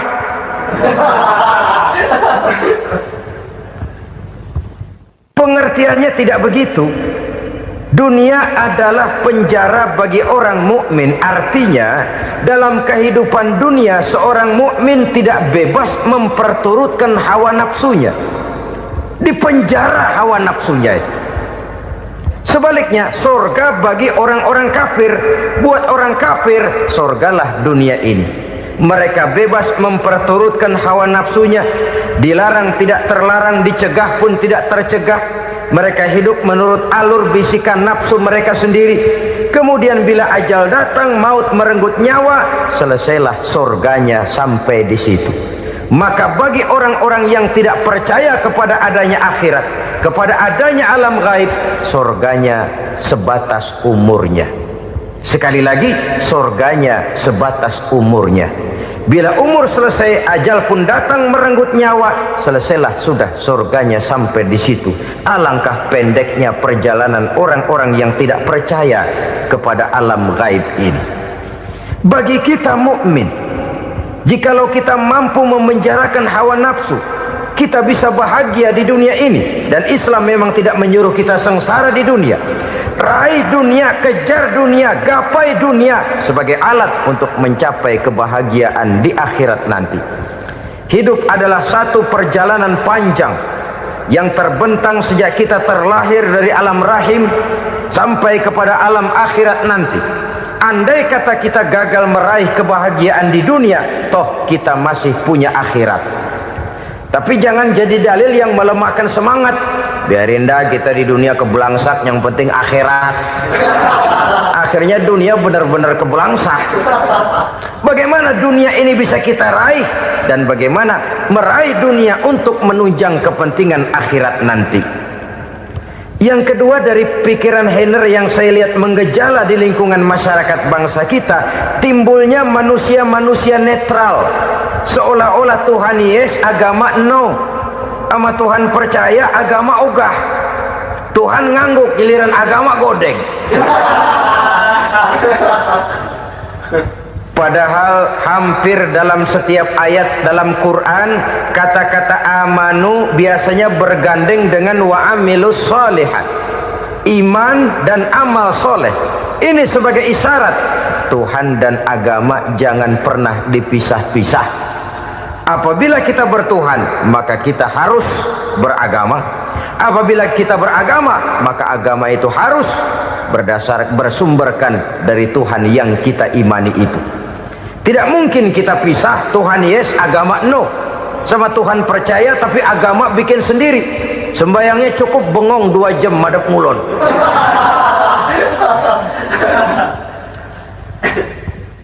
Saudara-saudara kaum muslimin rahimakumullah. Jadi dengan demikian, agama yang kita akui merupakan unsur mutlak di dalam pembangunan sekarang ini, merupakan bagian dari kehidupan yang menuntun kita bahwa di balik alam nyata ini, di balik alam syahadah ini ada alam gaib. Dan mudabbir, murabbi, yang mengatur, yang menguasai, yang memelihara baik dia alam nyata, baik dia alam gaib, tidak lain adalah Allah Subhanahu wa ta'ala. Di sana ada satu super power, satu maha kekuatan yang kita perlu bersandar kepadanya. Sebagai makhluk nyata yang hidup di alam nyata, berbuatlah secara nyata sebagaimana harusnya kita berbuat. Karena Islam jelas bukan agamanya orang pemalas. Islam jelas bukan agamanya orang yang mengajarkan setelah selesai sholat boleh duduk, nggelenggem ayam-ayam, ndelohom, menghitung bintang di langit sambil menunggu keajaiban. Tidak. Islam adalah agama yang mengajarkan apabila sholat sudah selesai kamu kerjakan, bertebaranlah di permukaan bumi, cari karunia Tuhanmu. Jangan hidup berpangku tangan menunggu keajaiban. Karena hidup bukan undian. Jangan berharap untung besar tanpa mau peras keringat. Tapi di sebalik itu toh kita juga harus yakin bahwa di sisi usaha nyata yang kita lakukan ada satu super power, satu maha kekuatan gaib yang menentukan berhasil dan tidaknya usaha kita. Kepercayaan kepada hal semacam inilah yang mendorong kita untuk mempunyai sandaran vertikal, agar jikalau usaha ini berhasil kita tidak lupa diri dan lupa daratan. Jikalau usaha ini gagal kita tidak putus asa dan buruk sangka, tidak cupik pandangan dan sempit hati, tapi mampu melihat persoalan dengan kacamata putih sambil husnuzon kepada Allah Subhanahu wa ta'ala. Kita percaya malaikat itu ada yang namanya raqib dan atid, mengawasi gerak hidup kita sampai kepada gerak hati kita. Ini memberikan sugesti agar kita berhati-hati, tidak sejengkal tanah pun kita bisa berlindung dari pengawasan raqib dan atid. Ada munkar nakir yang akan menyoal kita di alam kubur.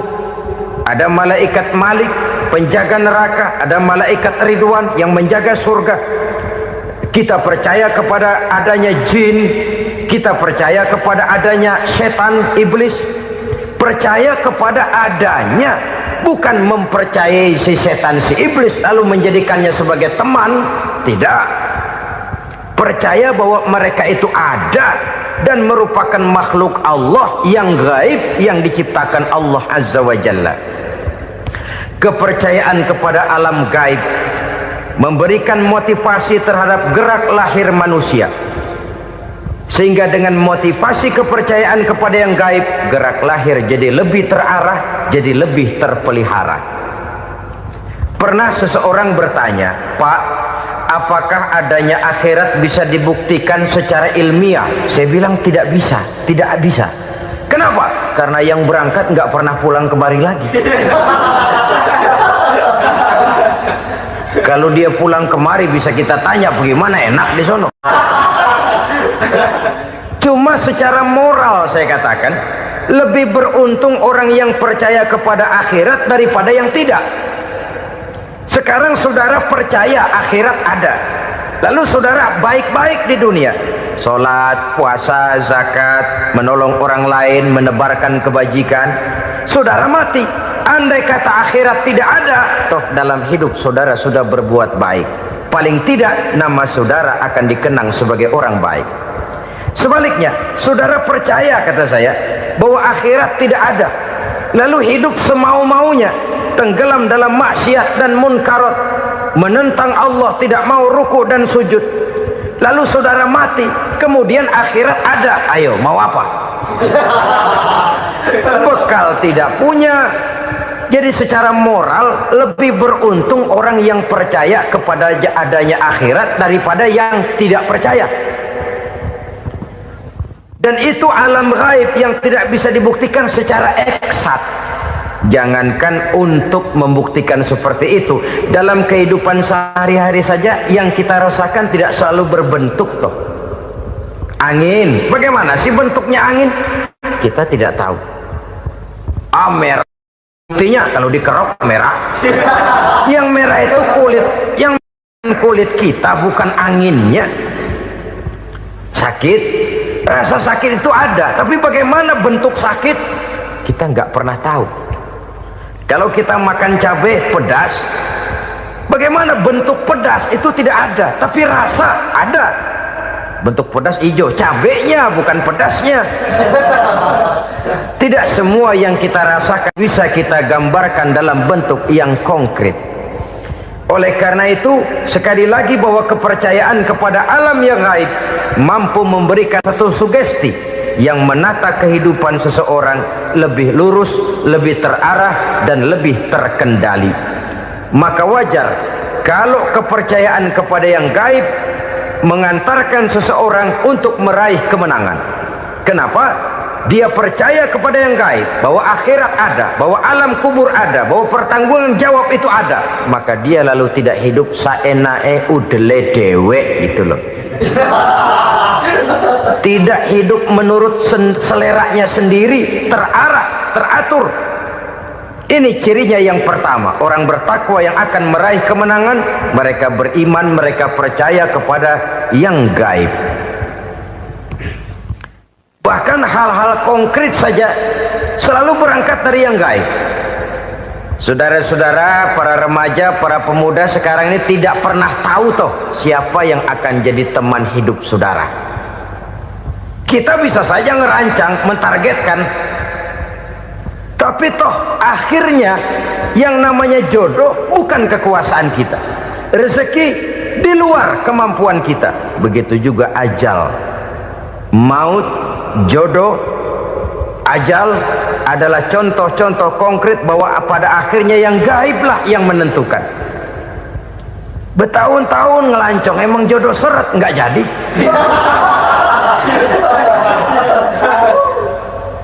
Begitu kenal baru setengah malam nginep ditangkap hansip kan. Hal-hal semacam itu kadang-kadang kita berpikir suuzon, gilet, perempuannya cakep banget, lakinya rebek amat. Memang begitulah jodohnya. Memang begitulah jodohnya. Saudara hadirin ma'asyiral muslimin yang saya hormati, jadi hal-hal yang konkret saja kita yakini sepenuhnya ditentukan oleh satu superpower yang gaib itu tadi. Dari sanalah segala ketentuan itu berangkat dan kesanalah segalanya akan kembali.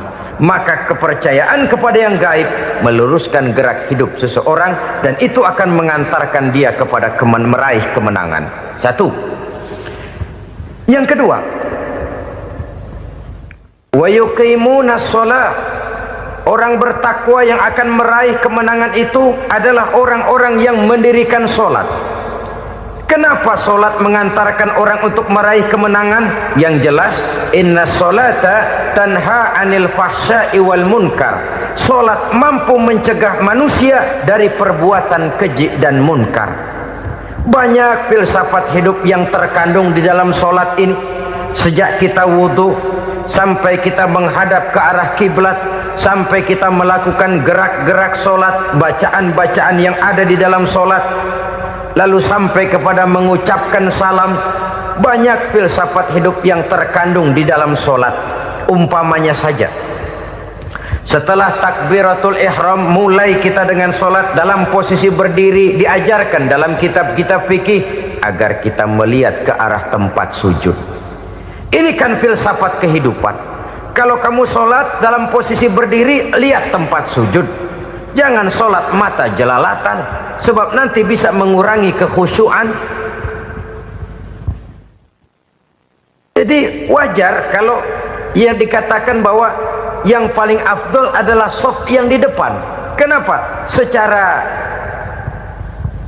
harfiah pengertiannya akan lebih mengundang kekhusyuan. Kenapa? Kalau kita di shaf paling depan di masjid umpamanya paling banter kita lihat tembok. Tapi kalau kita shaf di tengah atau di belakang, orang-orang di depan kita pun akan kelihatan. Yang bajunya loreng, yang bajunya genggang, yang bajunya macam-macam. Kita lihat, kadang-kadang kita pikirin, ada yang bajunya bolong. Kita sholat tapi dalam hati, nih orang bajunya robek yang nggak tahu apa. Ada saja hal-hal yang mengusik kekhusyuan kita. Oleh sebab itu diajarkan dalam posisi berdiri, lihat, arahkan pandangan matamu kepada tempat sujud. Ini kan filsafat kehidupan. Maksudnya apa? Kalau lagi diri lihat dong tempat sujud. Kalau udah di atas ingat dong sama yang bawah. Kalau sudah tinggi ingat dong dari mana kamu berangkat. Kalau sudah berkuasa bantu dong yang lemah. Kalau sudah kaya santuni dong yang miskin. Kalau sudah alim bimbing dong yang awam. Ini filsafat kehidupan. Dalam posisi berdiri kau lihat tempat sujud. Ini akan melahirkan kepekaan sosial di mana seseorang mau tahu kepada orang lainnya. Bagaimanapun kaya kita, tinggi pangkat dan jabatan kita, jikalau hidup hanya untuk kepentingan perut sendiri saja, rasanya belum membawa manfaat di dalam kehidupan kita. Tapi efek yang tertinggi sesungguhnya, sholat mencegah manusia dari perbuatan keji dan munkar. Perbuatan keji dan munkar walaupun kelihatannya mendatangkan uang, membawa keuntungan, tapi itu keuntungan semu, keuntungan sementara.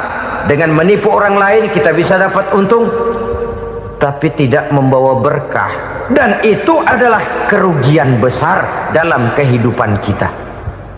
Maka untuk meraih kemenangan harus dimulai dengan membentuk kepribadian yang tegar, memiliki sandaran vertikal yang langsung kepada Allah Subhanahu wa ta'ala, dan itu hanya bisa kita tempuh melalui jalur ibadah formal yang sudah ditentukan Allah, yakni sholat yang 5 waktu. Untuk memperkuat itu ada sholat-sholat sunnah, rawatib, nawafil sebagai terminal kontrol cadangan untuk memelihara stabilitas temperatur batin di dalam kita berhubungan dengan zat yang maha gaib, yaitu Allah Subhanahu wa ta'ala. Orang sering bertanya, Pak, itu tetangga saya nggak sholat, duitnya nggak habis-habis, Pak. Nggak sholat tapi mobilnya tambah terus, nggak sholat tapi usahanya makin maju. Tapi di sisi lain ada orang yang rajin sholat, rezekinya butak bener. Anaknya mana kurus, mana korengan. Saudara hadirin ma'asyiral muslimin rahimakumullah, harus saya katakan bahwa sholat memang bukan untuk cari duit. Sholat adalah sandaran vertikal kita kepada Allah.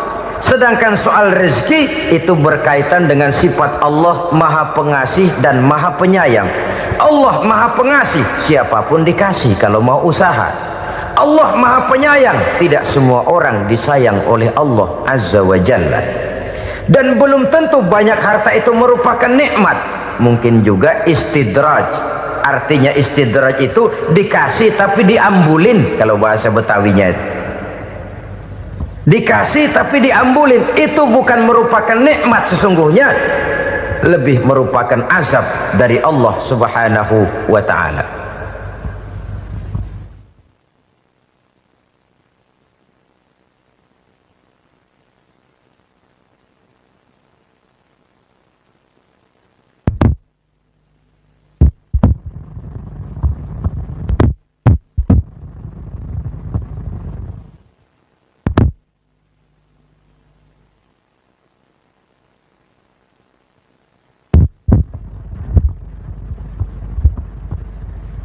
Agama mempunyai sistem sholat, dan kita umat Islam telah dituntun oleh Allah Subhanahu wa ta'ala yang wajibnya 5 kali dalam sehari semalam mendirikan solat, dan itu tentu berada dalam jangkauan kemampuan manusia. Pada awalnya barangkali kita memang merasa solat itu satu kewajiban, tapi semakin kita hayati makna, manfaat, dan filsafat yang terkandung di dalam ajaran solat, semakin sampai kita kepada keyakinan bahwa solat adalah keperluan kita. Sehingga pada waktu tertentu dinilai puncaknya, kita tidak lagi akan berkata saya wajib solat, tapi kita akan berkata saya perlu solat. Kalau kita sudah merasakan itu adalah keperluan kita, nah di sanalah kita baru akan merasakan ruginya kalau hal itu tidak kita laksanakan. Sepanjang kita masih berkata saya wajib sholat, kita akan lebih merasakan dia sebagai beban ketimbang sebagai keperluan. Yang jelas Allah tidak memerlukan ibadah yang kita laksanakan ini. Dengan kata lain,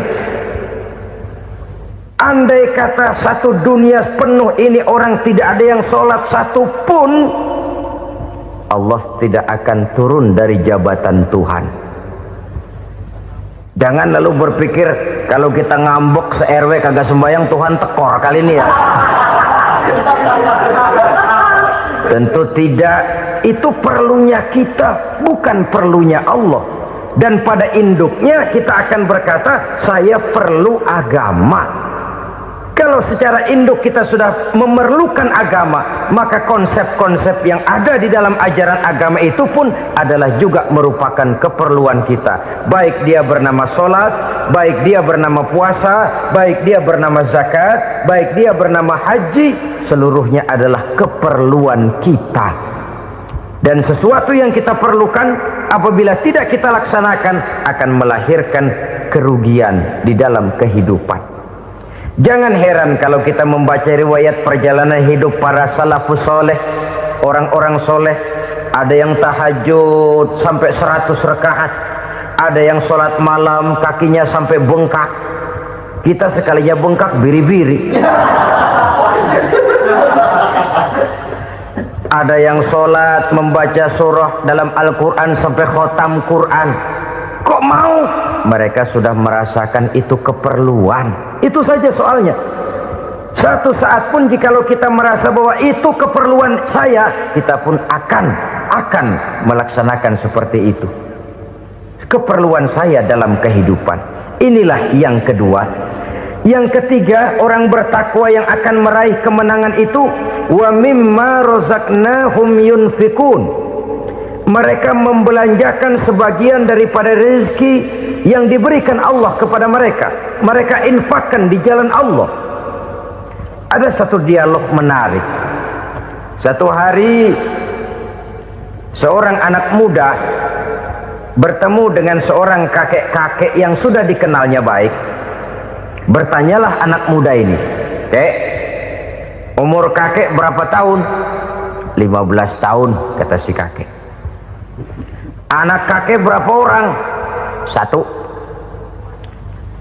Harta kakek berapa banyak? 15 juta. Si anak muda ini bengong, lalu protes, "Kok kakek bohongin saya?" "Kenapa?" "Saya tahu umur kakek 70 tahun. Kenapa ngaku 15? Saya tahu anak kakek 5. Kenapa bilang 1? Saya tahu kakek miliuner, miliaran uang kakek. Kenapa ngaku cuma 15 juta? Begini, kata si kakek tadi. Benar, umur saya 70 tahun. Tapi dari umur yang 70 tahun itu baru 15 tahun terakhir ini saya merasakan ibadah kepada Allah. Meninggalkan maksiat, jauh dari segala macam munkarat. Maka yang 15 tahun inilah yang benar-benar saya rasakan sebagai umur saya. Benar anak saya 5, tapi yang 4 susah diatur. Cuman 1 rasanya nih yang bakal jadi si buah hati belahan jantung pelanjut cerita penerus sejarah. Cuma 1 ini yang saya harapkan, yang akan jadi anak soleh, yang akan membuat saya menerima pensiunan pahala. Kalau yang 4 apek dah, nggak ada harapan. Yang satu nyekek botol melulu. Oh begitu. Iya. Lalu kenapa kakek bilang harta kakek cuma 15 juta padahal saya tahu kakek uangnya miliaran, depositonya banyak? Ya karena 15 juta itulah yang saya ingat yang pernah saya belanjakan di jalan Allah. Saya merasa itulah harta saya yang sebenarnya. Yang miliaran yang saya simpan di bank kelak kalau satu saat saya mati akan jadi rebutan di antara anak-anak saya. Iya kalau anak saya soleh kayak yang satu ini. Kalau yang 4 tadi udah tulen dia bakal berantem dah berebut tuh. Jadi 15 juta yang saya belanjakan di jalan Allah inilah yang saya merasakan benar-benar harta saya yang sesungguhnya. Dialog ini patut menjadi bahan renungan kita bersama. Diberikan kita umur 40, 50, 60, 70, 80. Berapa tahun dari umur yang diberikan itu yang jalan mulus, yang kita gunakan untuk melaksanakan ibadah? Banyak harta kita simpan di bank, di lemari, di dompet, di tas. Tapi berapa yang sudah kita depositokan di jalan Allah yang akan menemani kita di hari kita kembali nanti? Maka orang bertakwa yang akan meraih kemenangan, wa mimma razaqnahum yunfikun, mereka membelanjakan sebagian dari rezeki yang diberikan Allah di jalan Allah subhanahu wa ta'ala. Ma'asyiral muslimin rahimakumullah, zahirnya memang kita memberikan kepada orang lain, tapi hakikatnya kita menyimpan untuk diri kita sendiri. Kita memberikan kepada yatim piatu 25.000. Zahirnya kita memberikan si yatim, hakikatnya kan kita cuma nyimpan. Saya berikan titip kepadamu, ini untuk saya di akhirat. Kau boleh belikan baju, kau boleh belikan untukmu makan, kau boleh bayarkan sekolahmu. Ini untuk saya. Hakikatnya kita nyumbang masjid 1 juta, zahirnya kita berikan kepada panitia masjid, tapi hakikatnya kan cuma titip 1 juta ya untuk saya di alam kubur nanti. Silahkan kau boleh belikan semen, ini uang, belikan besi, belikan pasir. Saya cuma sekedar titip untuk kepentingan saya. Hakikatnya kita cuma sekedar menitip. Sebagaimanapun pada hakikatnya, apapun yang kita miliki dalam kehidupan kan cuma sekedar hak guna pakai, bukan hak milik mutlak. Harta kita, rumah kita, kendaraan kita, kebun kita, pabrik kita, hak guna pakai saja. Hak milik mutlak cuma untuk Allah subhanahu wa ta'ala. Saudara-saudara kaum muslimin rahimakumullah, ini yang ketiga. Kemudian yang keempat, orang-orang bertakwa yang akan meraih kemenangan, allazina yu'minuna bima unzila ilaika, mereka yang beriman, mereka yang percaya kepada apa yang telah diturunkan kepadamu Muhammad, ay Al-Quran, yakni Al-Quranul Karim. Setelah percaya kepada yang gaib, mendirikan solat, kemudian menginfakkan sebagian dari rezeki yang diberikan Allah, mereka juga lalu percaya kepada yang diturunkan terhadap Nabi, yaitu tidak lain Al-Quranul Karim. Sekali lagi di sini, percaya bukan hanya sekedar percaya saja, tetapi percaya lalu menjadikan Al-Quran itu sebagai pedoman hidup. Sebab memang Al-Quran itu adalah GBHM, garis-garis besar haluan muslim. Apa yang harus kita lakukan, apa yang harus tidak kita lakukan, bagaimana mestinya kita bertingkah laku dan berbuat, seluruhnya tercantum di dalam Al-Quranul Karim.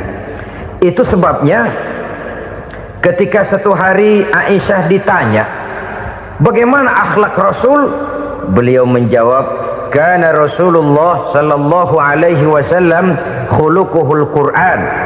Akhlak daripada Rasulullah tidak lain adalah Al-Quran.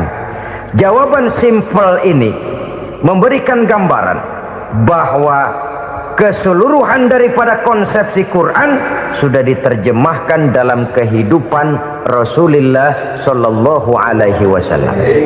Karena kita tahu akhlak adalah keseluruhan dari gerak hidup manusia. Sejak ia berpribadi, berumah tangga, bertetangga, bermasyarakat, sampai kepada berbangsa dan bernegara, Al-Quran tetap memberikan sentuhan nilainya. Oleh karenanya, orang-orang yang bertakwa adalah orang-orang yang menjadikan Al-Quran sebagai pedoman dalam kehidupannya. Dan kita yakini Al-Quran diturunkan kepada Nabi Muhammad bukan merupakan produk Nabi Muhammad.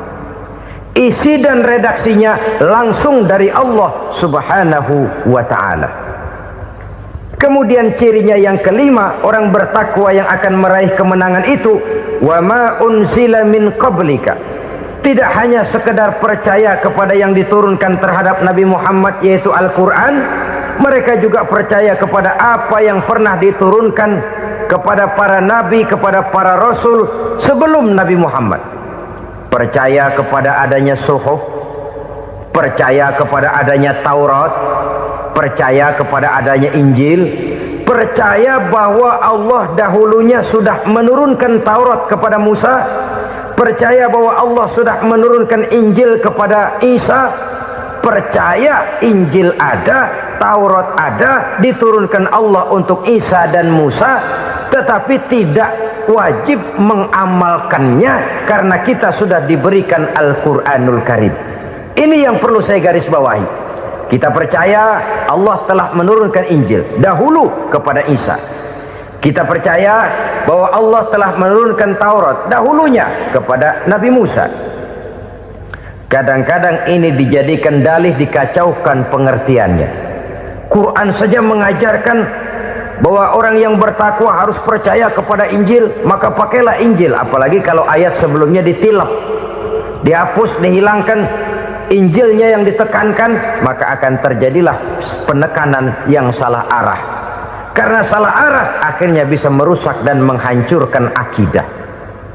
Ketika Rasul suatu saat pernah ditanya orang, "Ya Rasul, bagaimana sikap kita sebagai muslim terhadap Injil yang ada sekarang?" Beliau menjawab, "La tukadzibuhu jami'an wa la tusaddiquhu jami'an." Jangan didustakan seluruhnya, jangan juga dibenarkan semuanya. Artinya, ini sudah merupakan gambaran dari Rasul bahwa dalam Injil yang ada sekarang masih ada ajaran-ajaran tauhid yang dibawa oleh Nabi Isa dan diajarkan kepada umatnya. Tapi juga dalam Injil yang sekarang ini sudah terkena intervensi dan investasi manusiawi. Karena itu Rasul menyimpulkan, la tukadzibuhu jami'an wa la tusaddiquhu jami'an. Jangan didustakan semua, jangan dibenarkan seluruhnya. Kita memang percaya Allah telah menurunkan Injil kepada Nabi Isa dulu, tapi kita tidak wajib mengamalkan Injil. Kita percaya Allah telah menurunkan Taurat kepada Nabi Musa, tapi kita tidak wajib mengamalkan kitab ajaran Taurat. Yang wajib kita percayai dan kita amalkan hanyalah Al-Quranul Karim.